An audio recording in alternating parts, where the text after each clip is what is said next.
It's time for the Friday Business Report, and joining the conversation is Miro Kopik with Bottom Line Marketing and SDSU. Welcome. Thanks, Ebony. So, Miro, big news coming out of the Department of Justice. Just this week, the DOJ announced that it's going to be reviewing the practices of some of the top online platforms. It didn't name names, but soon after, the share of Facebook and Amazon went down. So could these online platforms, Miro, possibly be at risk of being broken up?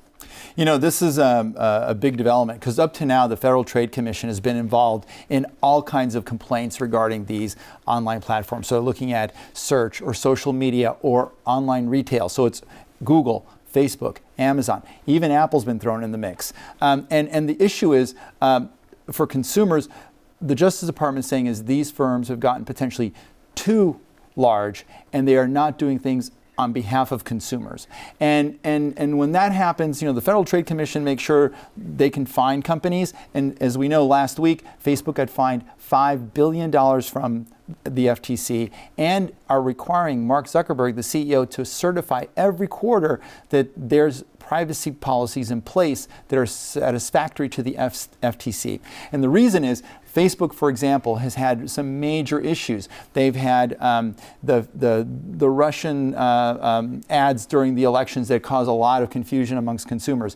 The Cambridge Analytica third-party apps that are using data from Facebook to do other things for consumers. One of their early co-founders with Mark Zuckerberg is a guy named Chris Hughes. He's working with two academics that are actually working with the FTC and the Department of Justice, building a case for breaking of Facebook, because when Facebook bought WhatsApp and Instagram, they took a lot of competitors out of the market. So now Facebook monopolizes all of this. And the question is it for the good of the consumer or not? So this is something we will be following closely. Very closely. So next up, California has reached an $18.7 million deal with Equifax. This is in regards to a lawsuit regarding a data breach that dates back to 2017, which means now there's millions of Californians who could potentially get a payout. So how significant is this settlement?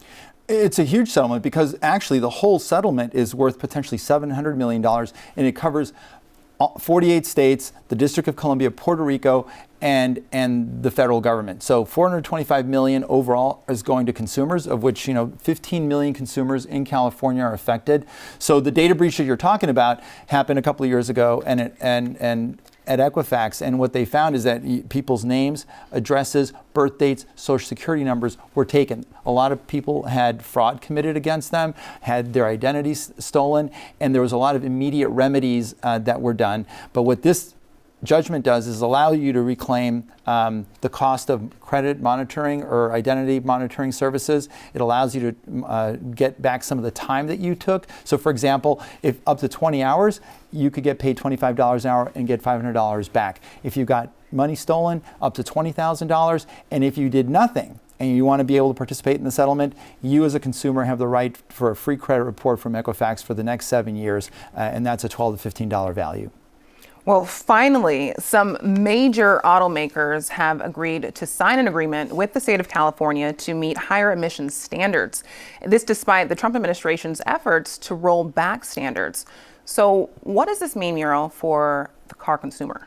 Well, it's a kind of wait and see for the auto consumer right now, but it's huge news for California and the 17 states that are suing the EPA against this rollback of the mile per gallon standard that was set under the Obama administration in 2012. At that point, the Obama administration said by 2024, the average miles per gallon per car should be 54 miles per gallon. The new standard that was agreed upon between Honda, BMW, VW, and Ford is 50 miles per gallon by 2026.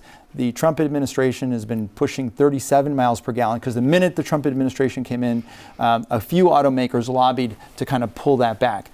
The big win for these four automakers, they represent 30% of the car market share worldwide. They wouldn't agree to this unless they could produce a car that would be cost competitive. CO2 emissions, the biggest part of the CO2 emissions problem for climate change is transportation. So if these automakers are on the side of making the environment better, this is really important. And the last thing, California has benefited from this because if you go back in the 80s and the 90s, the number of pollution days in California were 300 out of 365 days a year. Because of the new standards, California's air is much better. That wraps it up for this week's Friday Business Report. Thanks so much, Muriel. Thanks, Ebony.